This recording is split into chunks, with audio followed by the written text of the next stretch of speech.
Single father adopted two poor little twins. At school, they were called up to solve a math problem as a joke. But their intelligence shocked the entire school. The alarm rang at 5:30 a.m., as always. Grant stretched out his arm in the dark, found the button and silenced the irritating noise that pulled him from a dreamless sleep. His routine awaited him, relentless and predictable. Black coffee, a quick shower, a tailored Italian suit, a silk tie. 42 years old, a civil engineer and owner of Morrison Construction, Grant Morrison lived a life worth millions but felt utterly empty. Monday, meeting with investors. Tuesday, construction site inspections. Wednesday, contract closings. An endless series of days that all felt the same. But that Thursday morning, something was different. A familiar yet sharper ache settled in his chest as he passed through the living room of his penthouse and saw the framed photo on the mahogany shelf. The picture showed him and Nora, his 8-year-old daughter, on one of the rare weekends he'd managed to take off from work. She was smiling, holding up an honor certificate, her arms around his neck. It was 2 years ago, back when they were still a family. Now Nora lived on the other side of the country, in a smaller city on the East Coast, with her mother and her mother's new husband. A man who probably knew what her favorite school subjects were, which cartoons she watched, what her dreams and fears were, things Grant had never taken the time to discover. Grant picked up his phone and, for a moment, considered dialing the number he rarely used, but it was 6:15 am on the West Coast, which meant 9:15 there. Nora would be in school. And his ex-partner, Sarah, had made it clear that unscheduled calls disrupted their daughter's routine. Instead, he opened the messaging app and played the audio he'd kept saved for months. Nora's voice, sweet but growing more distant each time he heard it, echoed in the silent apartment. "Hi, Dad. I hope you're doing well and that business is going fine. I wanted to tell you I won the school science fair. My solar energy project got first place. Mom said you'd be proud, but that you're really busy right now. Maybe you can call me when you have time. I have a lot to tell you." The words, "when you have time," cut like a blade. Grant remembered the last phone conversation they'd had about a month ago, when he'd had to hang up midway because an important client was on the other line.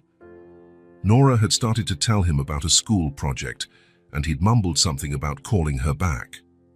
He never did. Now, alone in that penthouse overlooking the bay, Grant wondered when he'd become the type of father whose daughter had to schedule a time to speak with him. The private elevator took him straight down to the underground garage, where his black BMW 7 Series was waiting. All the way to the office, he was on the phone with architects, discussing the details of a project worth $80 million. At Morrison Construction, which occupied 3 entire floors of a building in the city's financial district, the hours dragged by in meetings about contracts, residential towers, shopping malls, all very profitable, all very important for maintaining the empire he'd built. In the afternoon, his associate Marcus casually mentioned weekend plans. "We're taking the kids to the zoo. Little Sarah can't wait to see the pandas. What about you, Grant? Any special plans?" Grant mumbled something about reviewing business proposals. Marcus nodded with the polite expression of someone who already knew the answer. At 7:30 p.m., he finally headed down to the garage. The route home was always the same. Along the main avenue, through the financial district, past the expensive restaurants where he sometimes dined alone, and past the luxury residential buildings where people like him lived, successful, busy, and essentially lonely. But that night, a long red light forced him to stop at an intersection he usually sped through. That was when he saw them. On the other side of the street, near the entrance to a subway station, 2 small girls were sitting on an upside-down cardboard box. In front of them, on an improvised tray, were neatly arranged rows of colorful candies and a few chocolate bars. Grant wasn't the kind of man who noticed children on the street. Having lived alone for 2 years, he'd developed a sort of selective blindness to anything unrelated to business. But there was something about these 2 girls that made him turn right instead of going straight when the light turned green. He parked the BMW a few blocks away and walked back. The girls were identical, dark brown hair, messy and dirty. in clothes that had once been colorful but were now stained and torn, with worn-out shoes barely protecting their small feet. They didn't look older than 6, yet there was a seriousness and weariness in their eyes that didn't match their age, the look of those who knew the streets, hunger, fear. "How much are the candies?" Grant asked, stopping in front of the tray. The two looked at each other quickly, a silent communication only twins develop. $1 each, said the girl on the left in a clear voice. The chocolate bars are $3. Grant rifled through his wallet. "I'll take 2 chocolate bars." While one of the girls carefully set aside the sweets, the other watched him with a curiosity that reminded him of Nora when she was smaller, the same direct way of observing adults. "Do you work in those big buildings?" she asked, pointing toward the financial district. "I do. I'm an engineer." The girl who'd picked out the chocolate handed him the bag. "Thank you, sir."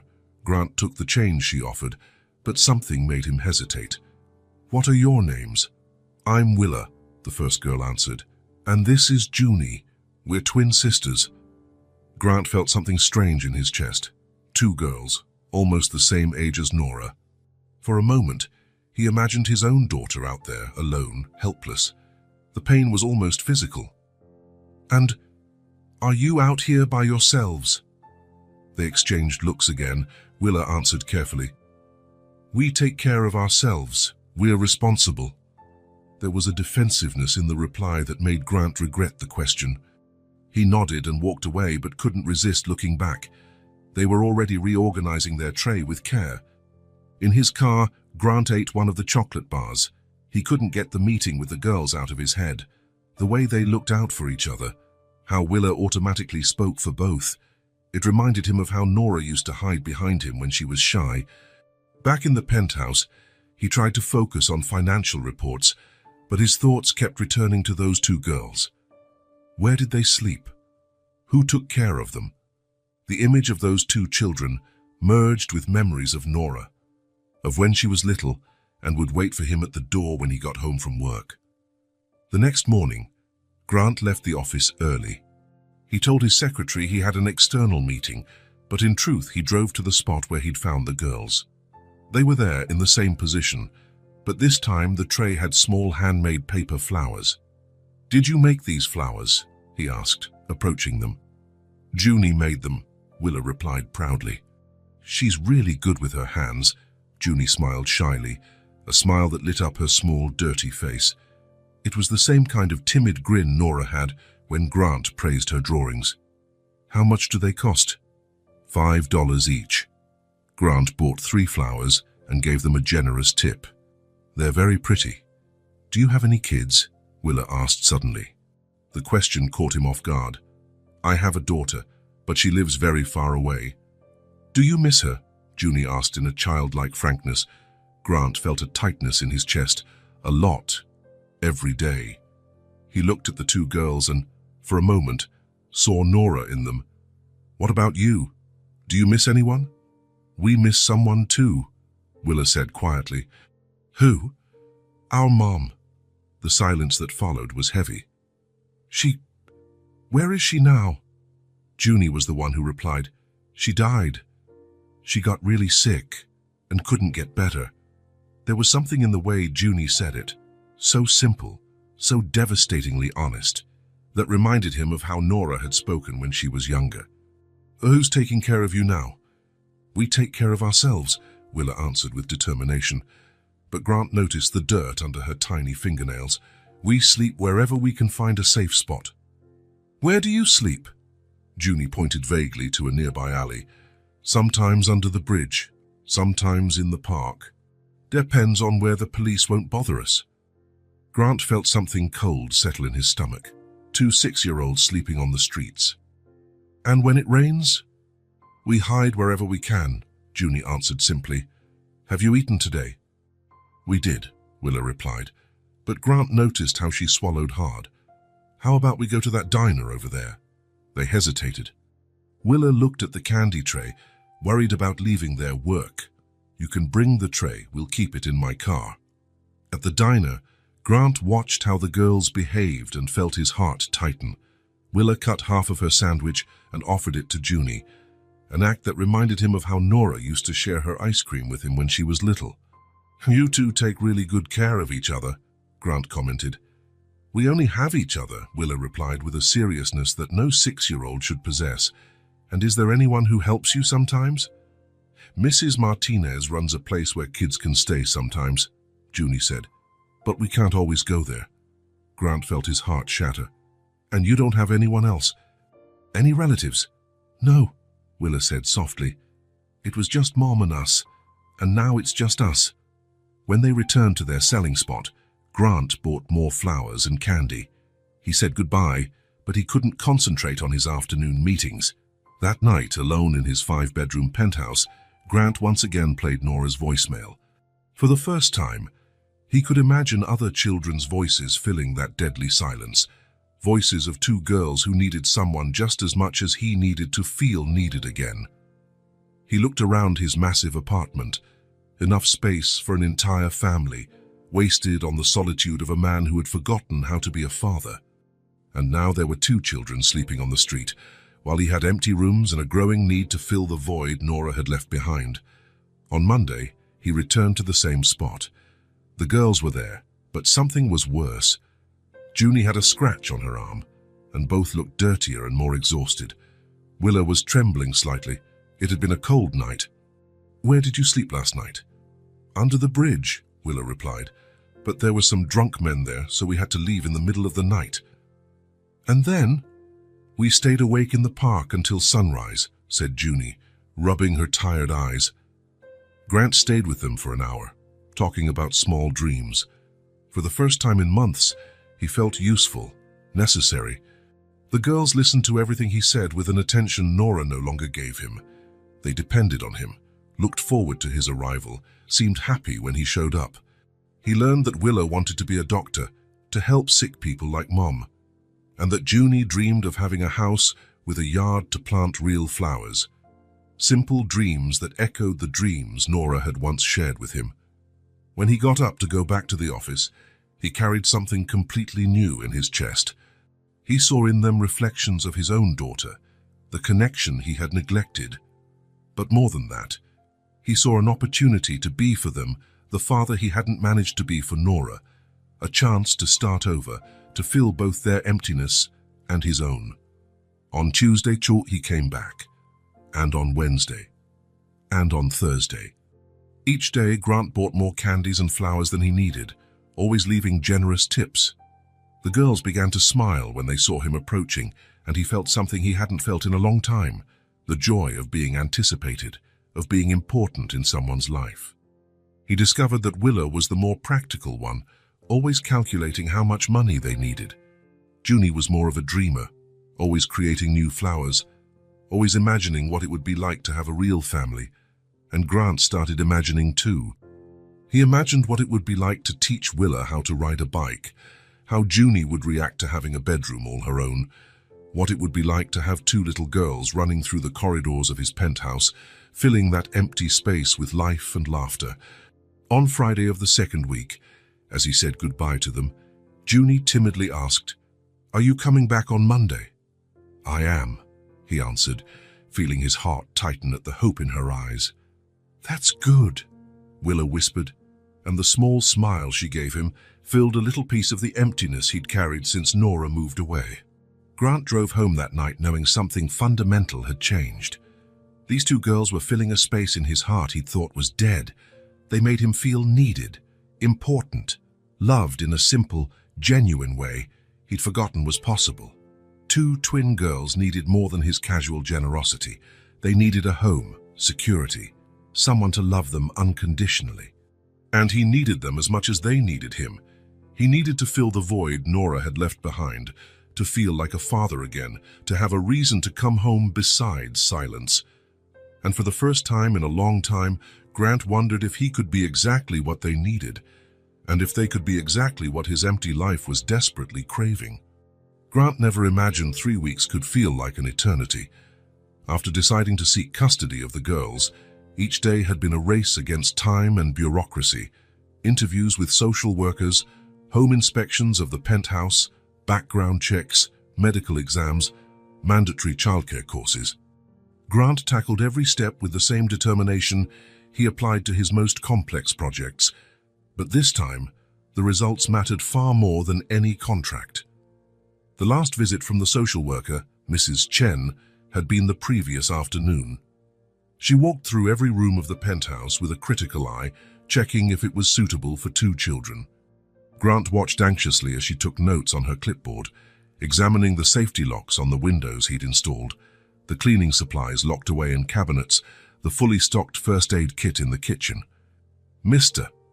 Morrison," she finally said, "considering your stable financial situation, the suitability of your residence, and the clear bond you've developed with Willa and Junie, I'm recommending approval of temporary custody. You'll receive the official documentation tomorrow." Grant had to sit down. After so many weeks of uncertainty, of sleepless nights imagining the girls exposed to the cold and danger, he could finally take them off the streets. Now, on Friday morning, he was standing at the entrance to the subway station, where he met them every day, holding the official papers in a leather folder. Willa and Junie were in their usual spot, the tray of candies neatly arranged in front of them, but something in their faces seemed different, more tense, as if they sensed something was about to change. "Good morning, girls," Grant said, approaching cautiously. "Good morning," they replied in unison, but Junie shrank slightly behind her sister. Grant took a deep breath.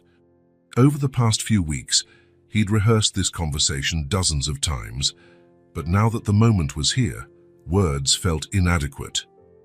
I have something important to talk to you about," he began, sitting in the plastic chair that had become his usual spot. "You know I care a lot about you, right?" They both nodded but stayed quiet. "And you know I don't like the idea of you sleeping on the streets, especially when it's cold or when there are dangerous people around." "We take pretty good care of ourselves," Willa said automatically, though her voice lacked its usual conviction. "I know you do. You're both very brave and responsible, but—" Grant paused, searching for the right words. "What if I told you that you don't have to take care of yourselves anymore?" Junie tilted her head, curious, but Willa frowned. "What do you mean?" Grant opened the folder and showed them the documents. "I got permission to take care of you. Officially. It means you can come live with me, have your own rooms, go to school, and not have to sell candy on the street to eat." The silence that followed was deafening. The 2 girls exchanged that silent twin communication, but this time Grant could read their expressions clearly. Longing, fear, distrust, hope, all mixed into one emotional tangle that broke his heart. "For how long?" Willa finally asked, always the practical one. "Forever, if you want, but for now it's temporary, to see if we get along living together." "And if we don't get along?" Junie's voice was almost a whisper. Grant felt a lump in his throat. "Then we'll find a better solution, but I don't think it'll go wrong. I really want to take care of you." They exchanged another look. Grant could see the internal battle, the struggle between wanting security and being afraid to trust another adult after so many months on their own. "Can we bring our stuff?" Junie asked, pointing to the worn backpack they always carried. "Of course, and we'll buy new things too. Clothes, toys, books, whatever you want." "Toys?" Willa repeated the word like it was a strange concept. "Your children," Grant said gently. "Children deserve toys." After a few more minutes of hesitation and practical questions, where they would sleep, what kind of food they'd have if they could go out whenever they wanted, the girls agreed to go with him. Grant put their candy tray in the BMW's trunk, helped them settle into the back seat. They refused to be separated, insisting on sitting together, and drove toward the penthouse. During the ride, he watched in the rearview mirror as they looked out the window with a mix of fascination and apprehension. When they pulled into the building's parking area, Junie murmured something about the building being very tall, and Willa asked if normal people were allowed to live in places like that. In the elevator, Grant noticed how the girls clung to each other, clearly overwhelmed by the sudden shift in their lives. When the doors opened directly into the penthouse, they stood still for a long moment, just looking. "This is our home now," Grant said, trying to sound natural despite the emotion threatening to overwhelm him. He guided them through the living room, pointing out each area, but noticed how they stayed close to one another, touching as little as possible. It was as if they feared touching something might break the spell and send them back to the streets. "Do you want to see the bedrooms?" Grant asked. Over the last 2 weeks, he had transformed 2 of the vacant rooms. In the first, he'd placed a pale pink canopy bed, a white desk, shelves filled with children's books, and a dresser with new clothes. The second room was similar but in lavender tones, with art supplies spread out on the table and colorful origami hanging from the ceiling. "This one's for you, Junie," Grant said, opening the door to the lavender room. "I thought you might like the art supplies." Junie's eyes went wide, but she didn't go in. She just stood in the doorway as though the room might vanish if she moved too quickly. "And this one's for you, Willa." Grant opened the door to the second bedroom. Willa also stayed at the threshold, but Grant noticed how her gaze lingered on the books on the shelves. "You can change anything you don't like," he quickly added, worried about their silence. "They're your rooms now." Can we sleep in the same room?" Junie asked in a small voice. "Of course. We can push the beds together, or you can choose one room to share." "Junie has nightmares sometimes," Willa explained. "I take care of her." "And I take care of Willa when she worries," Junie added. Grant felt his heart clench. "Then we'll figure out a way for you both to stay together and feel safe." They decided to push the 2 beds together in Junie's room, which was larger. Grant helped move the furniture, and for the first time since they arrived, the girls smiled. Small, tentative smiles, but genuine. The rest of the day passed in a mix of caution and discovery. Grant showed them how everything worked in the kitchen, made it clear they could eat anything they wanted, anytime. When Willa timidly asked if she could take a bath, Grant realized it had probably been months since they'd had access to hot water. "Of course. There are clean towels in the cabinet, a new shampoo and soap in the bathroom." They took turns showering, leaving the door ajar so they could communicate. Grant stayed in the living room, listening to the sound of running water and the occasional low laughter, the first truly childlike sounds he'd heard from them. When they came out of the bath, in clean clothes with shiny hair and pink cheeks, Grant almost didn't recognize them. They really were just 2 little children, despite the forced maturity that life on the street had placed upon them. At dinner, Grant prepared spaghetti with tomato sauce, something simple he hoped they'd like. They ate slowly, still automatically splitting everything, but he noticed Junie's little gasp of delight when she tasted the homemade sauce. "Is it good?" he asked. "Really good," Junie replied, and for the first time, she looked him in the eye while speaking. After dinner, they insisted on helping with the dishes. Grant watched them work in perfect sync, Willa washing, Junie drying, talking softly to each other. The sound of their voices echoing in the kitchen created an atmosphere the penthouse had never known, one of home, of family. Later, as he tucked them into bed, they'd chosen matching pajamas from the drawer full of new clothes, Junie asked, "Grant." "Yes?" "You're not going to change your mind tomorrow, right?" Grant sat on the edge of the bed and looked at the 2 girls snuggled together. "No, Junie, I'm not going to change my mind. You're safe here."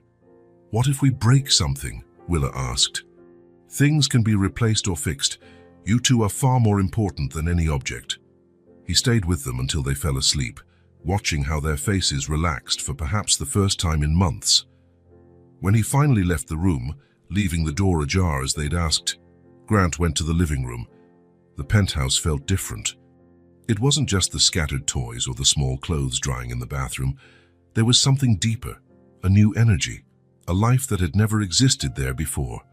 For the first time in years, his home truly felt like a home. Grant sat on the couch and looked around the living room. Small signs of the girls' presence were everywhere. Their worn backpack carefully placed in a corner, a drawing Junie had done in the afternoon, stuck to the fridge, the faint scent of child's shampoo still lingering in the air. He thought about calling someone to share this monumental change, but realized he had no one. Marcus would probably think he'd lost his mind. Sarah sus? Well, Sarah would be surprised, but also concerned about his motivations. And Nora was far away, living her own life with people who truly mattered to her on a daily basis. No, this moment was just for him and the girls. It was about building something new without needing external validation. Grant got up and quietly walked to the door of the girls' room. They were sleeping soundly, Willa's arm protectively draped over Junie, both with more peaceful expressions than he'd ever seen. For the first time in months, they didn't need to sleep with one eye open, fearful of danger. He stood there for a few minutes, watching their gentle breathing, listening to the occasional little sighs. It was a sound his home had never known, the sound of children sleeping safely.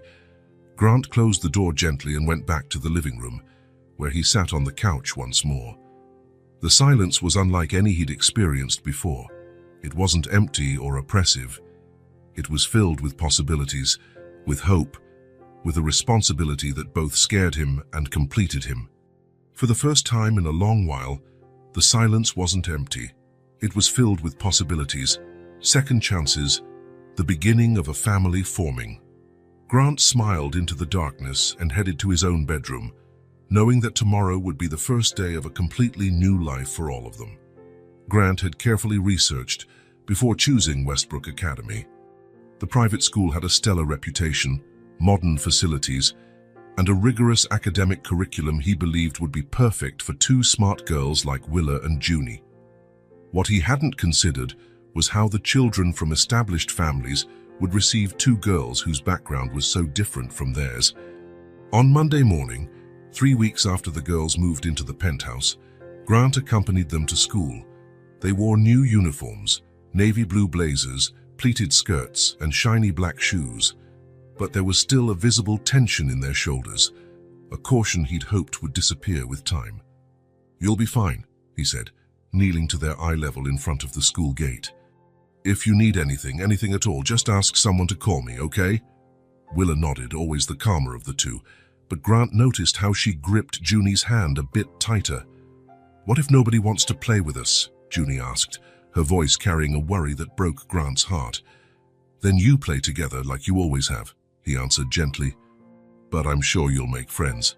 You're both special girls." He watched them walk toward the main building, their new backpacks swaying on their small shoulders. Feeling a pang of concern he tried to ignore. They talked about school, about how it would be different than living on the streets, but maybe he hadn't prepared them or himself enough for all the challenges to come. The first week passed without major incidents. The girls came home quietly, and when Grant asked about their day, they gave general responses. It was good. The teachers are nice. The cafeteria food is good. He attributed their reserve to a natural adjustment period. It was in the second week that things began to change. Grant first noticed in the small details. Junie, who had started to speak more openly at home, went back to being quiet during dinner. Willa, always organized, began taking longer to pack her backpack in the morning, as though she dreaded going to school. On Wednesday, he found Junie quietly crying in the bathroom before bed. "What happened, honey?" Grant asked, sitting on the bathroom floor next to her. "Nothing," she mumbled, but her tears told a different story. "Junie, you can tell me anything. I promise I'll try to help." She looked at him with those big, sad eyes. "It's just, some girls at school said things." "What kind of things?" "They said Willa and I are street girls and that we shouldn't be there. They said you're only taking care of us because you feel sorry for us." Grant felt a cold anger surge in his chest. "Junie, look at me. I'm not taking care of you out of pity. I'm taking care of you because I love you. And those girls are wrong. You have every right to be at that school just like any other child." But even as he said the right words, Grant knew children could be cruel in ways adults rarely imagined. On Friday, the situation escalated. Grant was in the office when he got a call from the school. It was Mrs. Patterson, the assistant principal. "Mr. Morrison, I need you to pick Junie up early today. There was an incident during recess." When Grant arrived at the school, he found Junie sitting in the infirmary, tear-stained and with mud on her clothes. Willa was beside her, holding her hand and glaring furiously at anyone who came near. "What happened?" Grant asked, kneeling in front of Junie. "A few fifth-grade girls pushed her into the mud," Willa explained, her voice trembling with anger. They said she doesn't bathe anyway, so what difference did it make? Mrs. Patterson, who had walked Grant to the infirmary, cleared her throat uncomfortably. We've already spoken with the other students involved. They've been warned about bullying. Warned? Grant turned to her, trying to control his rage. My daughter was humiliated and assaulted, and they just got a warning. Mr. Morrison, I understand your concern, but we have to follow our disciplinary protocols. The girls involved come from important families in the school community, and mine don't, Grant interrupted. Mrs. Patterson hesitated, and in that hesitation, Grant saw the truth. To her, to the school, to that community, Willa and Junie would always be those street girls he had rescued. They would never truly be accepted. Grant took the girls home early that day. During the ride, they remained silent in the back seat, and he could feel their disappointment and pain. At home, he made hot chocolate and sat with them at the kitchen table. I want you to tell me everything, he said gently. From the very first day, don't leave anything out. What followed was a cascade of small cruelties that had accumulated over the weeks. Children moving away when they approached. Whispers about how they smelled different or looked dirty, even after a bath. Comments about how Grant must be getting paid by the government to take care of them. Systematic exclusion from playgroups. Jokes about how they probably knew how to steal, since they lived on the streets. Each story was like a punch to Grant's gut. He'd thought giving the girls access to the best education would be a gift, but it was turning into a daily torture. Why didn't you tell me sooner? He asked when they finished. We didn't want you to be mad, Willa said softly, and we thought maybe if we held on, they'd stop. But they haven't stopped, Junie added. It just keeps getting worse. Grant felt his heart break. He'd tried to give the girls everything they hadn't had, safety, comfort, opportunities, but he'd inadvertently placed them in an environment where they were constantly reminded they didn't belong. I'm going to talk to the principal, he said. I'll make sure this stops. It won't work, Willa said with a sad wisdom. They'll just be more careful so the adults don't see. Grant knew she was right. Prejudice was rarely defeated by administrative meetings. That night, after the girls went to bed, he stayed in the living room, sipping whiskey and feeling utterly lost. He had faced complex negotiations and built a business empire from scratch, overcoming challenges that seemed impossible. But he didn't know how to protect two little girls from the casual cruelty of other children. He walked to the window and looked out at the city lights. Somewhere out there, other families were dealing with their own problems, other kids facing their own battles, but that didn't make Willa and Junie's situation any less painful. Grant considered pulling them out of that school and finding another, but he knew the problem wasn't unique to Westbrook Academy. It ran deeper, how society viewed kids like them, prejudice that existed long before they were born. He returned to the kitchen table, where 3 cups of hot chocolate had grown cold. The kitchen, which had become the heart of his new home, suddenly felt smaller, weighed down by the tears shed earlier. Grant washed the cups slowly, the sound of running water the only noise in the silent house. When he finished, he dried his hands and looked around the kitchen, which had become a symbol of his new family life. 3 weeks ago, he'd thought giving the girls a home would be the biggest challenge. Now he realized it was only the beginning. Protecting them, not just physically, but emotionally, would be a battle that could last for years. He went up the stairs quietly and stopped at the door of the girls' room. They slept huddled together, as they did whenever they felt anxious or afraid. Even in sleep, they seemed to be shielding each other from a world that insisted on reminding them they were different. Grant stood there for a long time, watching their soft breathing, silently promising to find a way to make their lives better. He had taken them off the streets but still needed to find something even more precious, a place they could truly belong. Frustration followed him to his own bedroom, where he lay awake until dawn, planning ways to protect 2 little girls from a world seemingly bent on hurting them simply because they'd started life under different circumstances.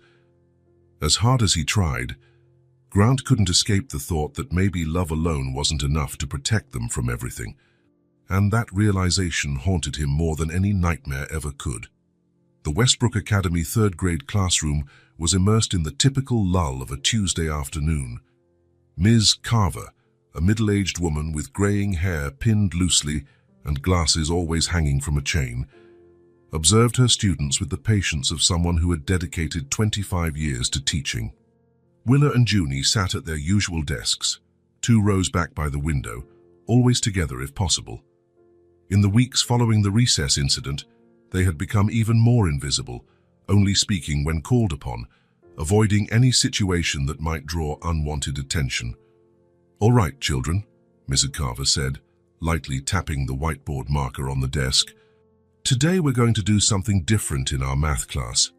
She turned to the whiteboard and began writing a sequence of numbers and operations.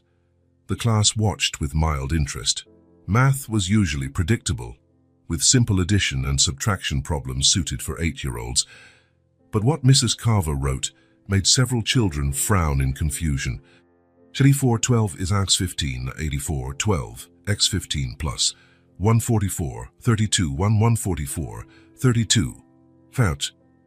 "This is a problem normally shown to older students," the teacher explained, turning to face the class. "But I believe you're all more capable than you think. Who would like to try solving it?" The room stayed silent. Some children exchanged confused looks. Tommy Peterson, usually the first to volunteer, was clearly lost. Madison Wright, the daughter of one of the city's prominent bankers, stared at the board as if the numbers were Egyptian hieroglyphs. "No one wants to try?" Miss Carver asked kindly. "Remember, there's no problem with making mistakes. It's important to attempt." Then a small hand hesitantly rose at the back of the classroom. Willa had raised her hand, but when everyone's eyes turned to her, Grant could see her determination falter. Junie whispered something encouraging and raised her own hand as well. "Willa and Junie," Mrs. Carver said, genuinely surprised. "You'd like to try?" Some kids immediately began whispering among themselves. Grant, who had been asked to the school for a meeting about the girls' adjustment progress, was sitting discreetly at the back of the room when it all happened. "They don't even know how to do simple subtraction," Madison said loudly to her friend Sarah. "How will they solve that?" "Want to bet they'll just copy each other?" Tommy added, eliciting muffled giggles from a few others. Ms. Carver clapped her hands once, silencing the class. "Quiet, please. Willa and Junie, come up to the board." The 2 girls stood slowly. Grant could see the tension in their small shoulders, how they supported each other simply by being side by side. When they reached the board, Miss Carver handed each a marker. "You can work together or separately, whichever you prefer," said the teacher. Willa took the marker and looked at the problem. For a moment that seemed to last forever. She just stood there, and Grant feared she might give up under the weight of the class's mocking stares. Then something shifted. Willa straightened, as if a switch had been flipped in her mind, and started writing. First, she put each part of the equation in parentheses, breaking it into smaller chunks. 8412 was 7. The class was silent now, watching with growing curiosity. 7 x 15, 105. While Willa worked on the first part, Junie began the second part of the equation. 144, 112, 32, 9, 12, 9, 3. They worked in perfect sync, as if they could read each other's thoughts. Willa wrote the result of the first part. Junie wrote the second, and then together they completed 105 plus 3 or 108. When they finished, they turned to face the class. The silence was total. Even the usual whisperers had nothing to say.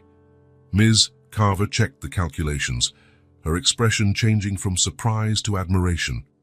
"Perfect," she said, genuine emotion in her voice. "Absolutely perfect. Not only is the answer correct, but the method you used, breaking the equation into smaller parts, is exactly what I'd expect from much older students." The teacher turned to the rest of the class. "Children, what Willa and Junie just showed us is not only mathematical knowledge, but advanced logical thinking. They understood that a complex problem can be solved by dividing it into more manageable pieces." Grant felt his throat tighten. He had always suspected the girls were special, but seeing them there, mastering a concept clearly beyond the class level, was a revelation. "Where did you learn to do that?" Mrs. Carver asked kindly. Willa and Junie exchanged glances. Junie answered in a low but clear voice, "Our mum taught us to break big problems into small pieces. She said anything hard gets easier if you know how to divide it right." "Your mother was very wise," Miss Carver said warmly. "And you two are very smart." For the first time since arriving at Westbrook Academy, the expressions on the other kids' faces weren't mocking or dismissive. They were genuinely surprised, and in some cases, reluctantly respectful. When Willa and Junie returned to their desks, the atmosphere in the room had changed slightly. The whispered conversations were no longer about the street girls, but about how they'd just solved a problem no one else could even start. Mrs. Carver continued the lesson, but Grant noticed how she sometimes directed more challenging questions at Willa and Junie, and how they answered with growing confidence each time. When class ended, Grant saw something he hadn't before. Some kids lingered, eyeing Willa and Junie curiously rather than with the usual hostility. It wasn't acceptance yet, but it was the start of something different. Miss Carver approached Grant once the room was empty. "Mr. Morrison, could you spare a few minutes?" "I'd love to talk to you about Willa and Junie." Grant nodded, his heart racing slightly. Discussions with teachers hadn't been positive in recent weeks. "Mr. Morrison," Mrs. Carver began, tidying some papers on her desk, "I must be honest with you. When the girls first arrived, I was concerned. Not because they were different, but because I didn't know how to integrate them properly." Grant felt a familiar tightness in his stomach. "But today," she went on, "they completely astonished me. And it wasn't the first time. I've been observing them for weeks, and something extraordinary is happening."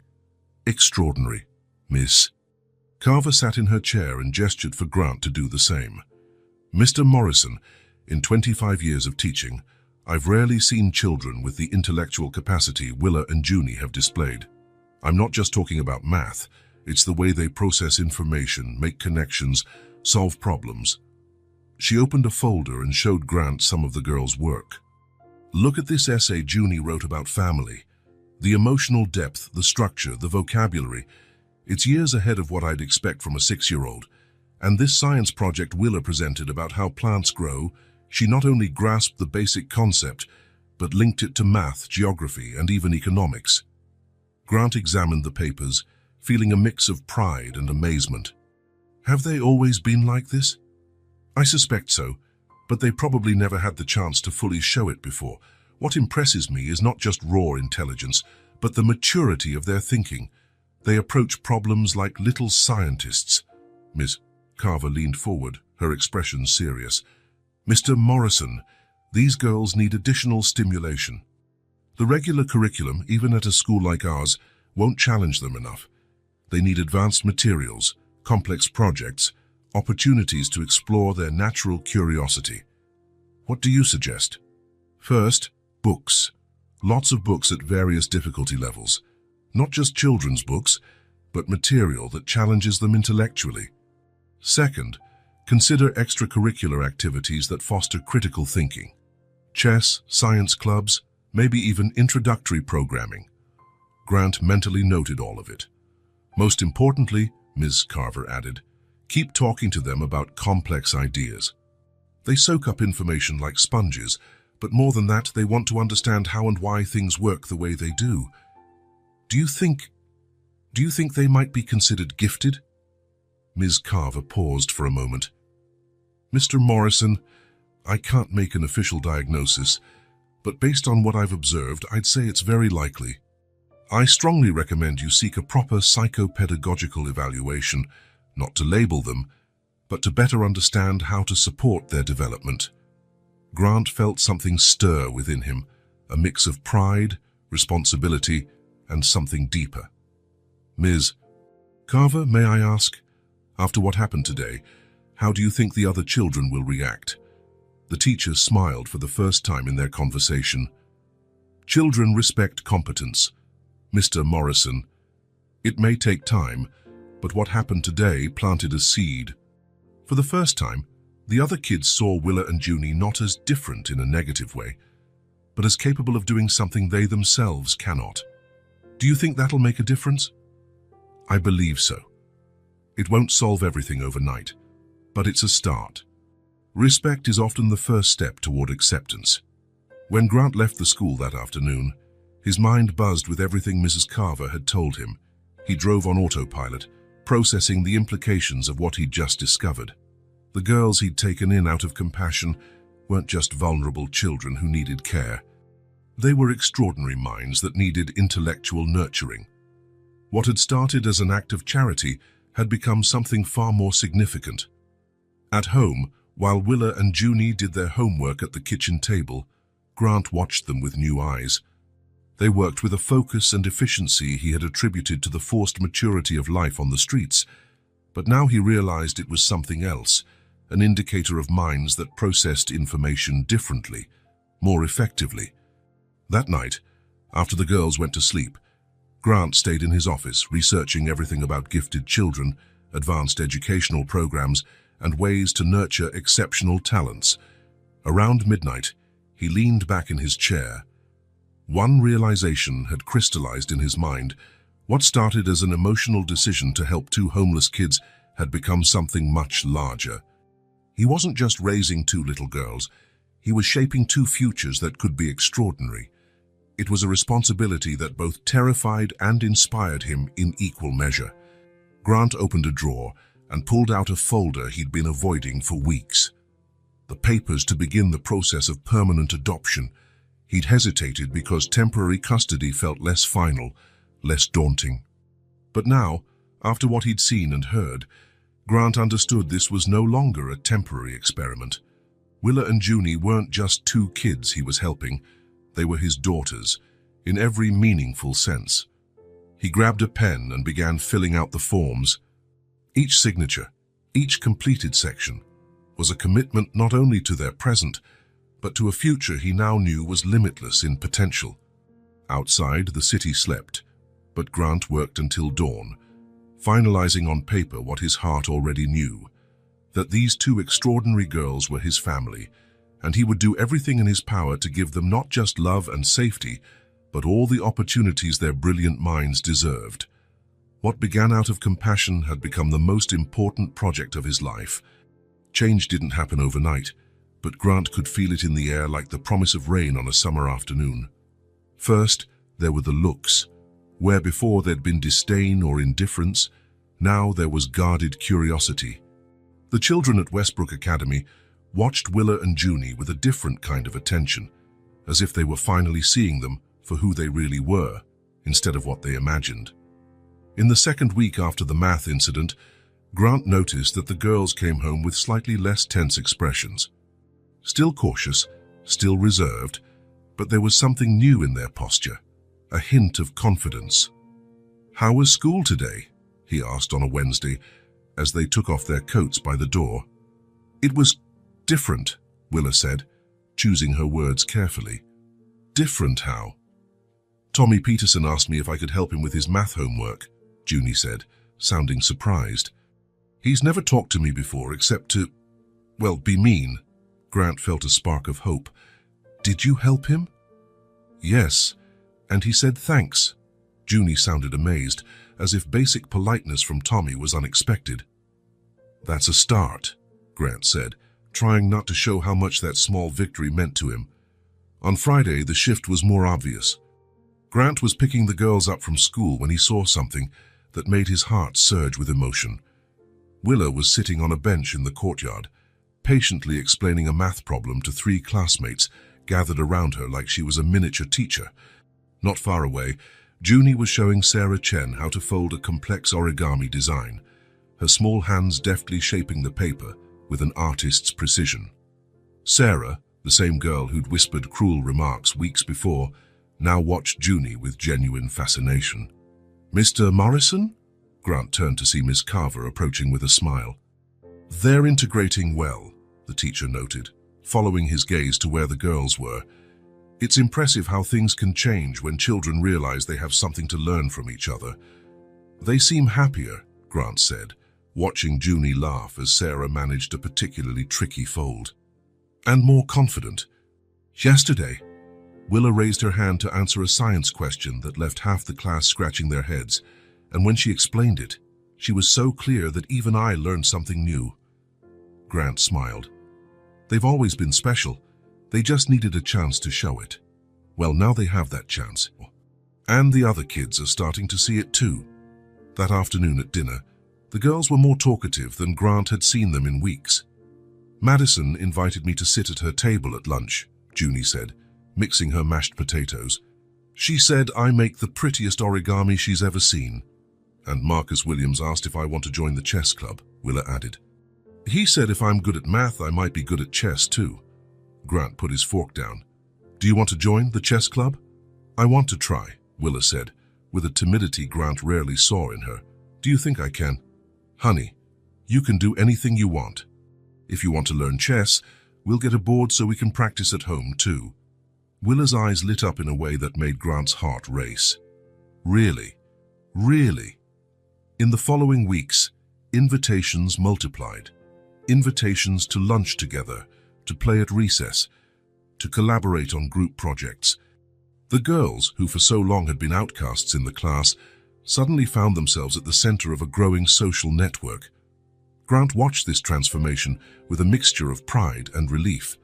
When they came home now, they talked about friends, about plans for the next day, about invitations to birthday parties. Normal conversations from normal kids, and that was all he'd ever wanted for them. But one Tuesday night, 3 weeks after the math incident, something happened that changed everything for Grant. He was in the kitchen making dinner when he heard a minor argument in the living room. It wasn't serious, just the kind of everyday dispute between siblings about which TV show to watch. Junie, it's my turn to pick. But you picked yesterday. No, you picked yesterday. Grant smiled to himself, ready to step in if needed. When he heard Junie say, fine, let's ask Dad which one of us picked yesterday. The world stopped. He froze in the kitchen, wooden spoon suspended mid-air, the sauce bubbling in the pan forgotten. They had said, Dad, not Grant, not Mr. Grant. Dad, Dad, Willa yelled from the living room. Do you remember who picked the show last night? Grant tried to respond, but found he couldn't speak. His throat had closed up completely, and his eyes burned with tears he fought to hold back. Dad? Junie appeared in the kitchen doorway, frowning with concern. Are you okay? Grant cleared his throat, trying to regain composure. I'm great, sweetheart. You can figure it out between yourselves, okay? But Junie now knew him well enough to notice something was wrong. You're crying, she said, stepping closer. I'm not crying, Grant lied, even as a tear slipped down his cheek. Willa appeared in the kitchen too, and the two girls stood on either side of him, looking up with worry. Did we do something wrong? Willa asked, her voice small and anxious. Grant knelt down so he was at their eye level, unable to hold back the tears any longer. No, you didn't do anything wrong. You did something very, very right. What? Junie asked, confused. You called me Dad. The two looked at each other, and Grant saw the exact moment they realized what they'd done. That's how we think of you, Willa said simply. You're our dad. You take care of us, protect us, love us, Junie added. Isn't that what dads do? Grant pulled them into a hug, not bothering to hide the tears anymore. That's exactly what dads do, he murmured against their hair. And you two are my daughters. My special girls. They stayed that way for a long moment, huddled in the kitchen while the forgotten sauce bubbled on the stove. Grant felt as if something fundamental had clicked into place, like a missing piece that had finally been found. When they finally let go, Junie looked at him with that surprising seriousness she sometimes had. You never had a real family before, did you, Dad? The question caught him off guard. I had you two, and I have a daughter, Nora, who lives far away. But you were alone before we arrived, Willa said. It wasn't a question. It was a statement. Grant admitted. We were alone too, Junie said. But now we have you. And you have us. And we have each other, Willa added. Grant smiled through his tears. We do. We're a family. A real family, Junie affirmed. That night, After the girls went to bed, Grant stayed in the living room a long time, letting what happened sink in. For the first time in his adult life, he felt part of something greater than himself. He wasn't just a provider or caretaker, he was a dad, in the deepest sense of the word. But there was a shadow over his happiness, a persistent awareness that the family he'd found still wasn't complete. Somewhere across the country, Nora was growing up without him, living her own life with people filling roles he should have filled. Grant looked at the photo on the shelf where Nora smiled at the camera in a picture that felt like it belonged to another century. 3 important people in his life, 2 who called him dad and slept safely upstairs, and 1 who barely remembered what it was like to have him around. He picked up his phone, looked at it for a long moment, then set it down again. Not tonight. Tonight was for savoring what he'd achieved, for letting himself feel the pure joy of finally having a functioning family. But a part of him knew he'd soon have to make a decision about Nora. Willa and Junie had given him something he'd never had before. A true home, a real family. And maybe, just maybe, there was a way to bring Nora into that family too. For now, though, Grant contented himself with sitting in the quiet living room, listening to the soft sound of 2 little girls sleeping safely upstairs, knowing that for the first time in a long while, he was exactly where he should be. He was a dad. They were his daughters. They were a family. And for now, that was enough. Grant had rehearsed his words 1,000 times. For 3 days straight, ever since Willa and Junie had first called him Dad, he'd stared at his phone, mentally dialing the number he knew by heart, imagining how he would start the conversation. "Sarah, it's me. Sarah, we need to talk. Sarah, I know I have no right." But every opener sounded inadequate, too small for the weight of what he had to say. How do you ask forgiveness for years of neglect? How do you explain that you finally understand what it means to be a father, but only because 2 girls who weren't biologically yours had taught you? It was a Thursday night.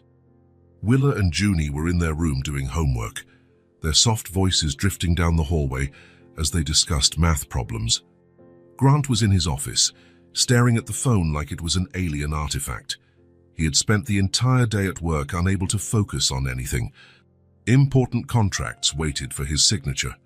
Multi-million-dollar projects needed his attention, but all he could think about was Nora, how she'd grown up without him, how his own words, "when I have time," had become an insurmountable barrier between them. His life had changed so drastically that sometimes he stared at his reflection in the mirror, looking for physical signs of the transformation he felt inside. The man who had become Willa and Junie's dad was fundamentally different from the man who lost Nora by always being too busy. But the question that haunted him was, is it too late to apply what he'd learned? Grant picked up the phone, dialed the first few digits, and hung up. He did this 3 times before finally letting the call go through. The phone rang twice before someone answered. "Hello?" Sarah's voice was exactly as he remembered, soft, melodic, but with a cautious edge that hadn't been there when they were married. "Sarah, it's me, Grant." A pause. Grant imagined Sarah glancing at the clock, frowning, wondering if something had happened for him to call outside their arranged monthly phone times, when they happened at all. "Grant, is everything okay? You never call at this time." "Everything's okay. I wanted to talk to you.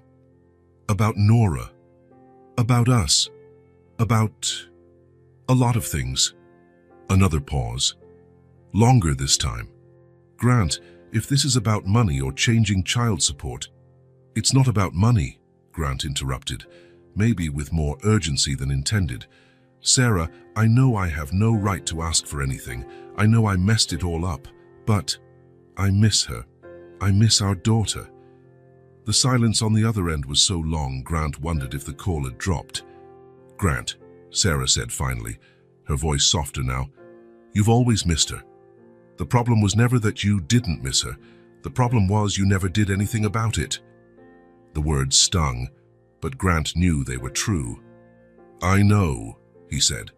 "I know I made a mess of things. I know I was a terrible father.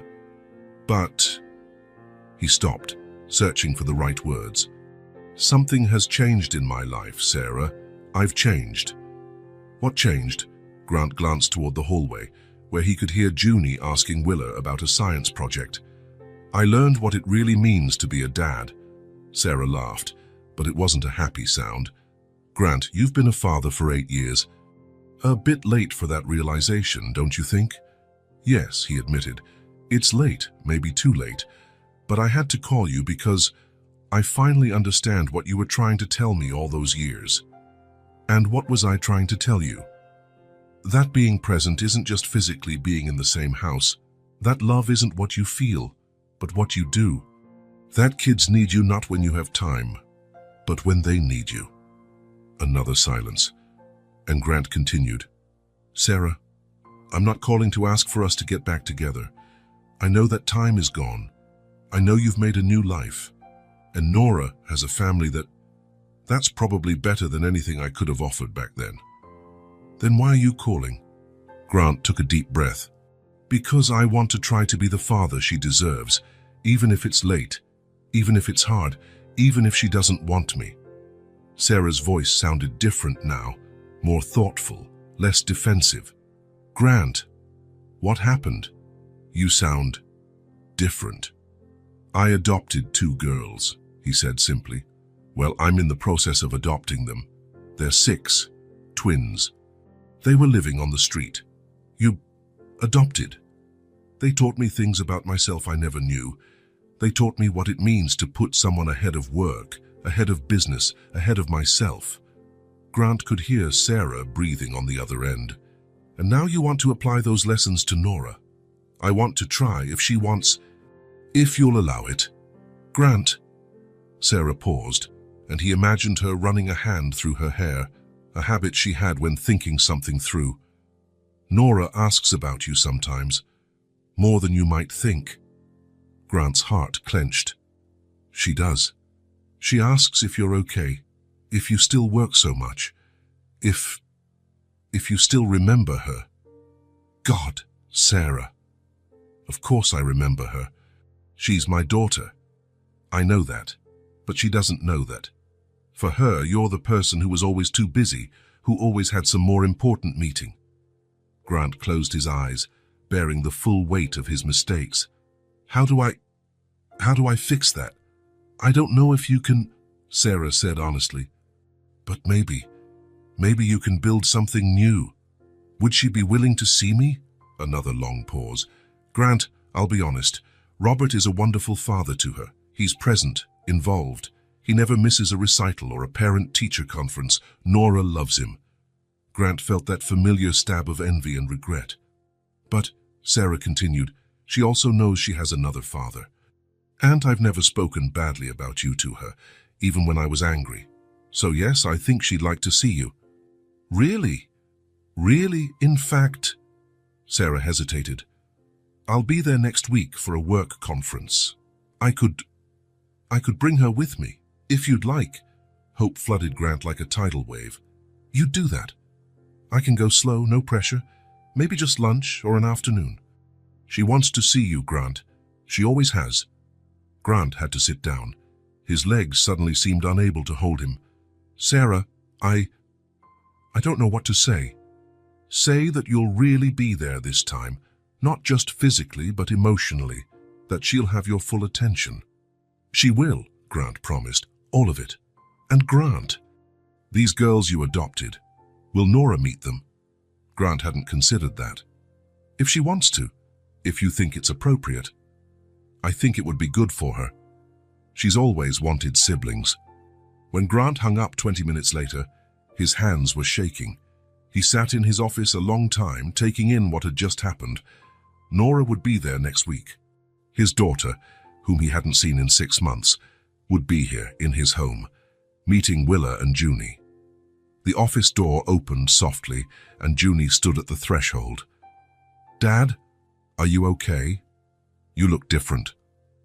Grant looked at her, one of the 2 little girls who'd taught him what it meant to be a father, and smiled. I'm great, sweetheart.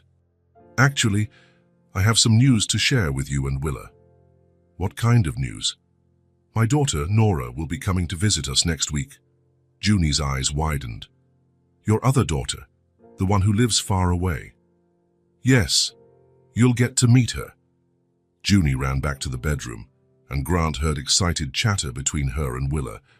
A few minutes later, they both appeared in the office. Is it true Nora's coming? Willa asked. It's true. Will she like us? Junie asked, her voice full of a familiar anxiety. She'll love you, Grant said, conviction in his tone. Just like I do. The following week, Grant was more nervous than he'd ever been in any major deal. He tidied the house 3 times, bought enough groceries for an army, and changed clothes twice before Sarah and Nora arrived. Willa and Junie were almost as nervous as he was. They'd picked out their nicest outfits and were acting unusually formal, as if preparing to meet royalty. When the doorbell rang, Grant took a deep breath before opening it. Sarah stood there, older but still beautiful, smiling nervously, and next to her, Nora had grown so much that Grant barely recognized her. She was taller, her hair longer, and her eyes, those eyes, were more serious than he remembered. She wore a blue dress and held a small backpack against her chest. Hi, Dad, she said, and her voice was more mature, more guarded than he'd expected. Hi, sweetheart, he replied, kneeling down to her level. You've grown so much. You look different, too, she said, studying him curiously. Sarah smiled. I'll pick her up at 5, okay? Have fun. When Sarah left, Grant, Nora, Willa, and Junie were left standing in the living room in a mix of uncomfortable expectation and nerves. So, Grant said finally, these are Willa and Junie. Girls, this is Nora. Hi, Willa and Junie said in unison, clearly rehearsed. Hi, Nora answered, her eyes shifting between the 2 girls with curiosity. Lunch was initially tense. Nora answered questions politely, but there was a distance in her responses that broke Grant's heart.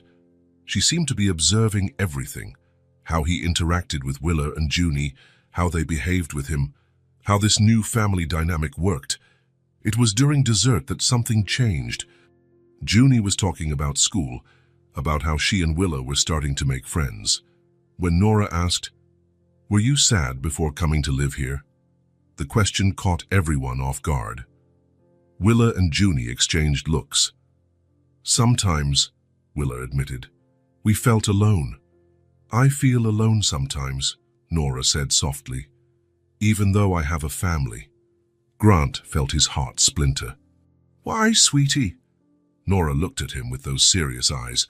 Because I always wanted a dad who wanted to be with me, not just see me once in a while. Grant didn't know what to say. How do you tell a child you didn't know how to be a father until you learned from other children? Nora, he finally said, I always wanted to be with you. I didn't know how. And now you do. Grant looked at Willa and Junie, who were quietly watching the conversation. I'm learning, he answered honestly. Every day. The rest of the afternoon went more smoothly. Nora gradually relaxed, laughing at Junie's jokes, impressed by Willa's intelligence, joining board games with growing enthusiasm. When Sarah returned to pick her up, Nora was sitting at the kitchen table, drawing. What are you drawing? Grant asked, sitting beside her. Our family, she said simply. Grant looked at the picture. It showed 4 stick figures, 1 tall man and 3 girls of slightly different heights, all holding hands, all smiling. It's beautiful, said Grant, his voice catching. Nora glanced at him, then at Willa and Junie, who were washing the dessert dishes, and back at her drawing. We're not that yet, she said, pointing at the picture. But we could be, couldn't we? Grant felt tears threaten. He took the drawing as if it were the most precious artifact in the world. Yes, sweetheart. If you want, and we can be. When Sarah and Nora left, Grant stood in the living room holding the drawing. Willa and Junie sat on the couch next to him. She seems nice, Junie said. She's really smart, Willa added. And she draws well. She likes you, Grant said. I could tell. Do you think she'd want to be our sister?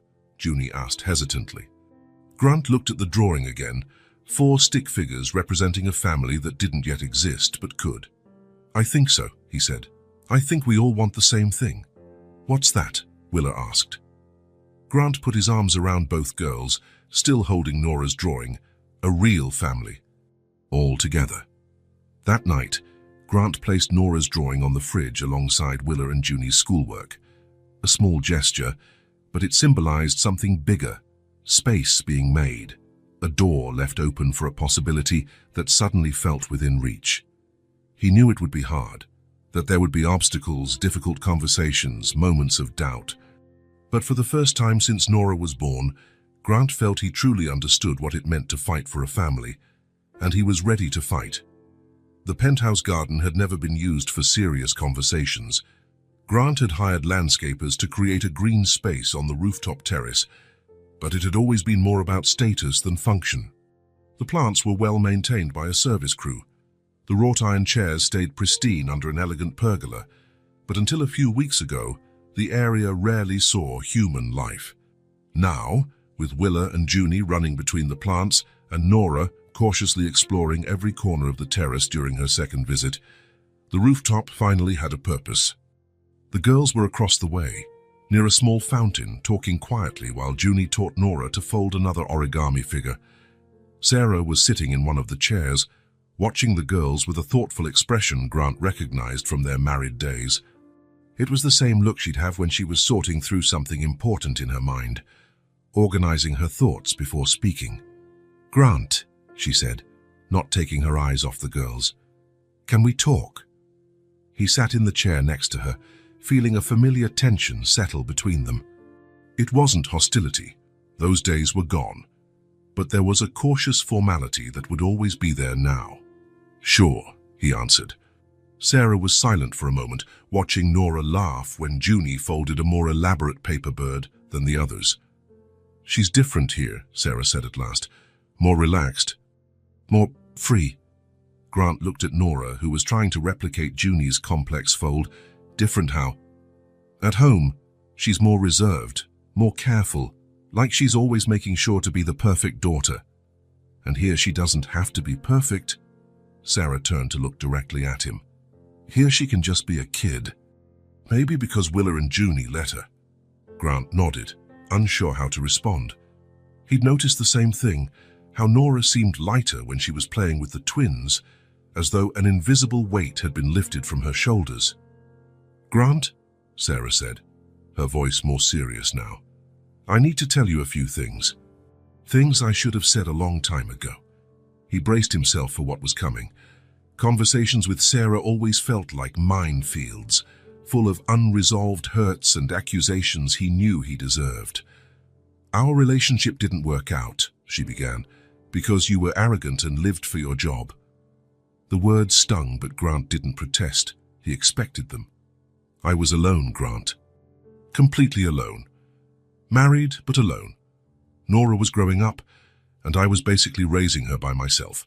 You were physically there sometimes, but never really there." Grant lowered his head, studying his own hands. Everything Sarah said was true, and he knew it. When you missed her recitals, or forgot about a school meeting, or took business calls during dinner, you always had an excuse. There was always something more important happening. "Sarah, let me finish," she said firmly. "When I got the chance to start over, I left. I took the transfer to the East Coast, moved with Nora, and yes, raised our daughter the way I felt was best. When I met Robert, I married him because he was everything you weren't. Present, dedicated, interested in being a dad." Grant felt the old pang of jealousy and regret, but stayed quiet. "And all these years, I carried anger. Anger that you wasted our family. Anger that Nora grew up wondering why her father didn't want her around." "I always wanted her around," Grant said softly. "No, Grant. You wanted her around when it fit your schedule. There's a difference." Silence stretched between them. Across the garden, they could hear the girls laughing, an oddly fitting soundtrack for a conversation about a lost and found family. Sarah took a deep breath before continuing. "But now," she paused, analyzing his face, "but now you're a different man." Grant looked up to see her studying him with an expression he couldn't decipher. "I see it in the way you look at Willa and Junie. I see it in the way they look at you. I see it in the way Nora is responding to you now. Sarah, you've changed, Grant. Truly. And I have to admit that part of me is angry about that too. Angry. Angry that you needed other children to learn how to be a father to your own daughter." The raw honesty of Sarah's words hit Grant like a punch to the gut. "But," she continued, "another part of me is relieved. Because maybe now Nora can have the dad she's always deserved." Grant didn't know what to say. All the excuses and justifications he'd formed over the years seemed hollow before Sarah's brutal honesty. "I don't know how to fix what I ruined," he said at last. "You can't fix it," Sarah replied. "The past is the past. Nora grew up without you in a way that can't be undone. But you can build something new. How? By being there. For real. Not when it's convenient, not when there's nothing more important going on, but when she needs you, even when it's hard, even when it clashes with your plans." Grant looked at Nora, holding a slightly crooked origami but smiling as if it were a masterpiece. "Does she want that?" he asked. "After everything." "She's a child, Grant. Children want love from their parents, even when the parents don't deserve it. She's always wanted you. The question is, are you really ready for her?" Grant stayed silent for a long moment, letting everything Sarah had said sink in. For the first time, he fully understood what he had lost. Not just a marriage, man, but years of his daughter's life he would never get back. "I can't go back," he said. "No. And I can't promise to be perfect. No one's asking for perfect. We're asking for present." Grant looked at Sarah, this woman he had loved and lost by his own arrogance and neglect. "Why are you giving me this chance?"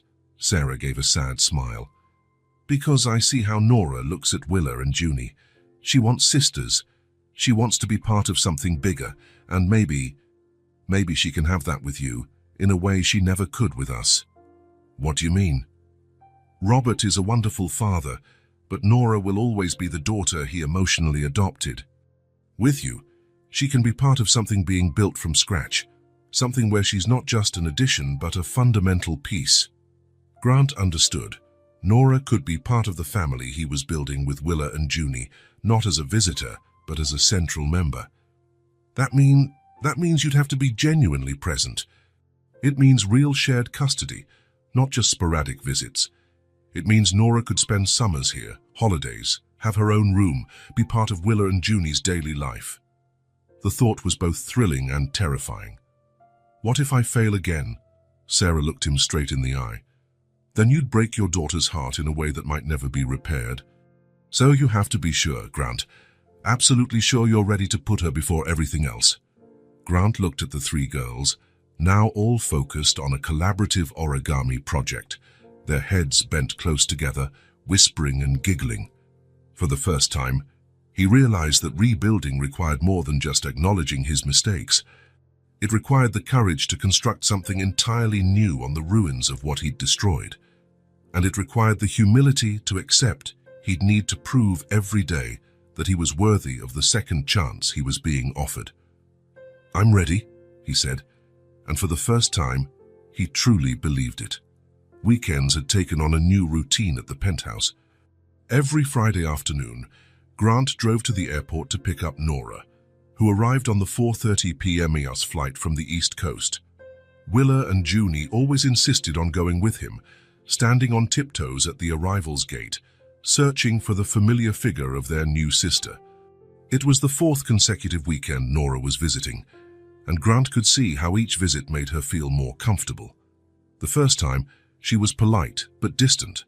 The second, she began to relax.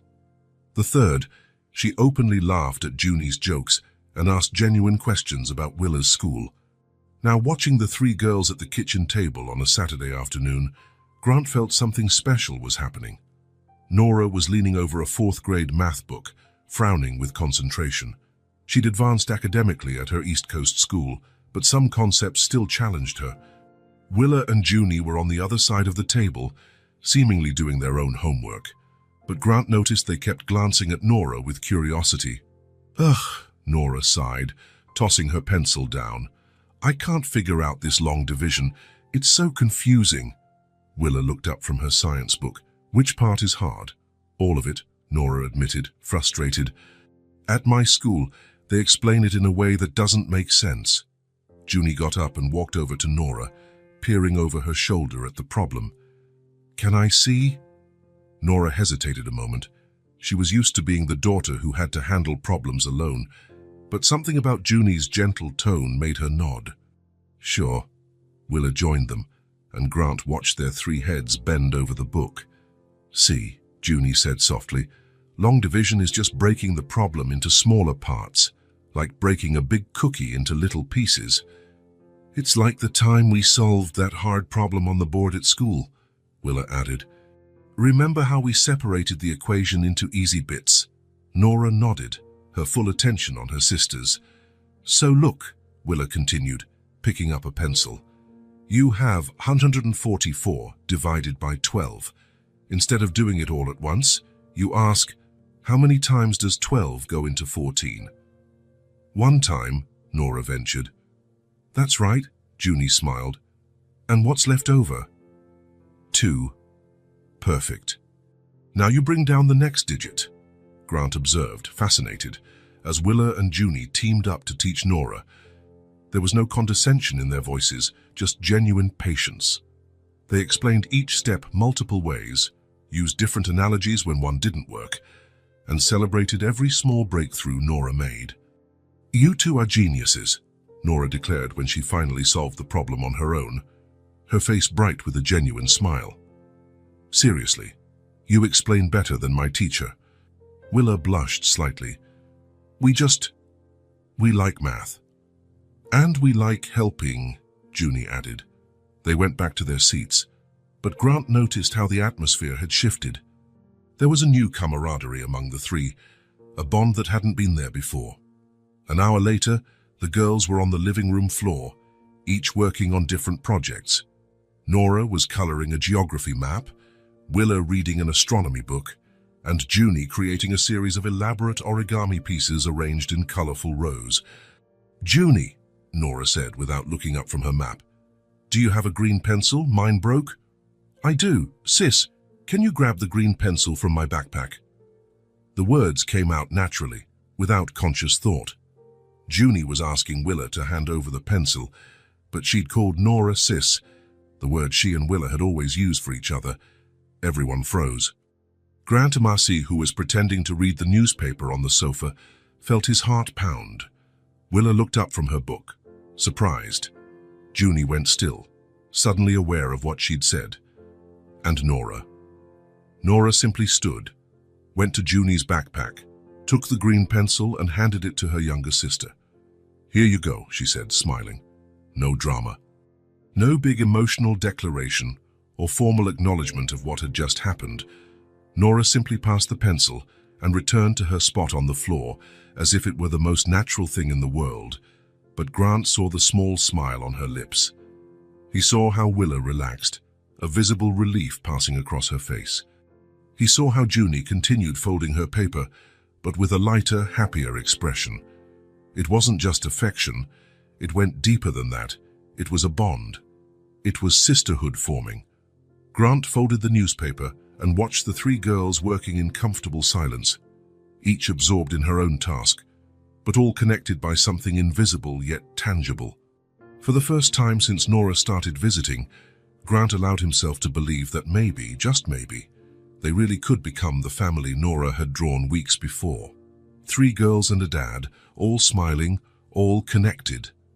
They weren't there yet, but they were on their way, and that, for now, was enough. Chapter 12. A proposal that changes everything. Grant was reviewing contracts when his secretary announced that Ms. Carver was on the line. It was a Tuesday afternoon, 4 months after Nora had started her regular visits, and he immediately felt concern. Calls from the school during business hours rarely brought good news. Miss Carver? Is everything okay with the girls? Everything's great, Mr. Morrison. The teacher's excited voice came through. In fact, I have some extraordinary news. Could you come to the school today? It's about Willa and Junie. An hour later, Grant was in Mrs. Carver's familiar office, watching her organize papers with barely contained enthusiasm. "Mr. Morrison," she began, "remember when we talked about Willa and Junie's exceptional potential?" "Of course. Well, I entered them in the state math competition. It's something I occasionally do with special students." Grant felt both pride and anxiety. "And?" Mrs. Carver grinned broadly. "They didn't just win the state competition, Mr. Morrison, they obliterated it. Their scores were so high the organizers checked them 3 times. Seriously. And now they've been recommended for the national math competition. In 25 years of teaching, I've never had students come close to this level. They have enormous potential." Grant drove home in a fog of excitement. When he arrived, he found the 3 girls at the kitchen table, Willa and Junie doing homework, Nora, on a long weekend break, working on an art project. "Girls," he said, trying to contain his excitement, "I need to tell you something." They all looked up, curious. "Willa, Junie, do you remember that math competition you took part in?" "Sure," Willa said. "It was fun. Well, Ms. Carver called me today. You didn't just win the state competition. You've been invited to the national math competition in Washington, D.C." Silence lasted 3 seconds before the girls exploded in celebration. Willa jumped out of her chair, Junie squealed with delight, and Nora put down her pencils to applaud. "The national competition?" Willa asked in disbelief. "That's amazing," Nora exclaimed. "You'll compete with kids from all over the country." Grant shares the news at home. The girls jump for joy. Nora celebrates alongside them. For days, they study, train, dream. The following weeks were a whirlwind of preparation. Grant hired a specialized tutor, bought advanced math books, and turned part of the living room into a study center. Willa and Junie threw themselves into it wholeheartedly, studying together for hours, devising systems to memorize complex formulas. Nora became their unofficial cheerleader, making encouragement cards, preparing snacks during study sessions, and sometimes tackling simpler problems herself. "I'm not a genius like you two," she said one evening, "but I can be the best big sister in the world." On competition day, Grant was more nervous than the girls themselves. They flew to Washington at Willa and Junie's first plane trip, and Grant proudly watched them take it all in with scientific curiosity. "Dad," Willa asked as the plane took off, "do you think our mum would be proud of us?" The question surprised Grant. The girls rarely mentioned their biological mother. "I'm absolutely sure," he replied honestly. The competition was held at an auditorium of a prestigious university. Hundreds of kids from across the country filled the space.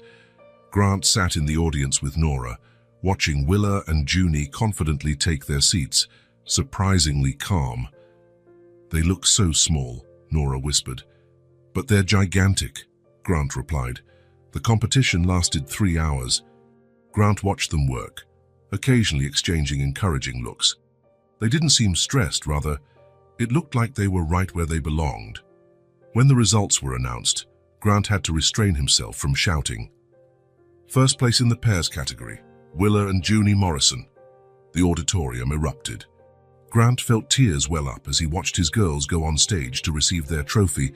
They hugged each other, laughed, and waved at him and Nora. "They won," Nora said in disbelief. "Our sisters won."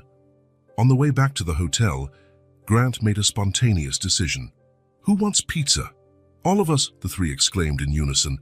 They found a family pizzeria. For the next hour, Grant watched his 3 daughters laugh, tell jokes, and relive competition moments. Willa imitated one of the judges. Junie demonstrated how she solved problems using napkins, and Nora took pictures. "For the family album," she explained. When the waiter offered to take a photo of them all, Grant didn't hesitate. They squeezed into a booth, Willa and Junie holding the trophy, Nora hugging her sisters, Grant hugging them all. "Family," Nora shouted when the waiter said, "Cheese," and they all burst out laughing. The victory belonged to Willa and Junie, but what they were celebrating was something bigger, the strength of a family built by love. A few months later, life had settled into a routine Grant never thought possible. Mornings began with the organized chaos of three girls getting ready, quiet music over breakfast, laughter in the halls. The penthouse, once a mausoleum of empty success, now pulsed with life. Grant had finalized the legal adoption. He was officially Willa and Junie's father. Nora kept visiting on weekends, each visit feeling more natural than the last. On the living room wall, a new framed photo, the four of them at the park, smiling, hugging, as though they'd always belonged together. The photo from the D.C. pizzeria captured a moment of pure joy. During a casual Thursday dinner, Willa looked around the table and said, "Dad, this is our crazy family." Grant looked at his three girls, two who had arrived from the street, one returning after years away, and smiled. "Crazy," he agreed, raising his glass of juice. "Imperfect, and mine." "Ours," all three corrected at once, laughing. They toasted with orange juice, celebrating something more precious than any champagne could honor. Watching his daughters clear the table, cheerfully humming a made-up tune, Grant knew he had finally found what he'd been searching for without even knowing. It wasn't success, it wasn't money, it wasn't recognition. It was this moment. The feeling of being needed, loved, part of something bigger. A family at last, the kind your heart chooses to love. It was family. If this story touched your heart, subscribe to the channel and turn on notifications so you don't miss the next ones. Leave a like because it helps this story get recommended to more people. See you in the next story.